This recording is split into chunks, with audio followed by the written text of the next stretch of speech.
পৃথিবীতে যতগুলি এক্সাম রয়েছে সমস্ত এক্সাম প্রসেস বা এক্সাম স্ট্র্যাটেজি সেম। কেন? কি বললেন আপনি? তো কেন, তার কারণ হচ্ছে যে এক্সাম মানে একটা তোমার এক্সাম, প্রথমে আমরা সিলেবাসটা দেখে নেব। কোনো এক্সাম দেওয়ার আগে সেই সিলেবাসের অনুযায়ী তারপরে আমরা কি করব, প্রিভিয়াস ইয়ারের কোশ্চেন দেখব। কেন?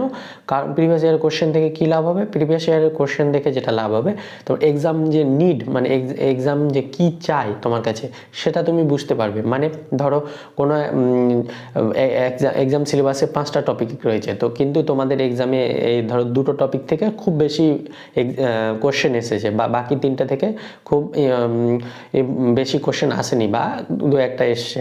তো তুমি বুঝতে পারবে তখন ওই 5টা টপিকের মধ্যে থেকে ওই 2টো টপিক খুব ইম্পর্টেন্ট।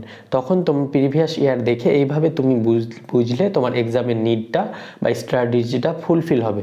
তাই আমরা কোনো এক্সাম দেওয়ার আগে আমরা এক্সামের সিলেবাস দেখব, তারপরে আমরা সেই এক্সামের প্রিভিয়াস ইয়ারের যে কোশ্চেনগুলো আছে সেগুলো দেখব। তাহলে এক্সামটা আমার ভালো হবে। ইউপিএসসি দাও, এসএসসি দাও, সিজিএল দাও, যা এক্সাম দেবে, বিভিন্ন কম্পিটিটিভ, এই রেলওয়ে দিবে, আরআরবি, অথবা যে কোনো ধরো মাধ্যমিক এইচএস যা এক্সাম দিবে, তো তোমরা আগে কি করবে না, সিলেবাস দেখবে, প্লাস তোমরা প্রিভিয়াস ইয়ারের কোশ্চেন দেখবে। তাহলে এক্সামের যে নিড, এক্সাম কী চাই, এক্সামিনার কী চাই তোমার কাছ থেকে, সেটা তুমি ফিল করতে পারবে। আর তোমার তো এক্সাম মানে তো পড়াশোনা, তারপরে বেসিক জিনিস ক্লিয়ার, এগুলো তো লাগবে। আর যারা ম্যাথ করছো তাদের জন্য তো প্র্যাকটিস, বেসিক ক্লিয়ার করো, প্র্যাকটিস করো, এক্সামে যাও, এক্সাম অবশ্যই ভালো হবে। আর যেটা বললাম বেসিক নিড, প্রত্যেকটা এক্সামের জন্য যে বেসিক নিডটা দরকার সেটা তোমরা খেয়াল রাখবে। তো আজকে ছিল, থ্যাংক ইউ।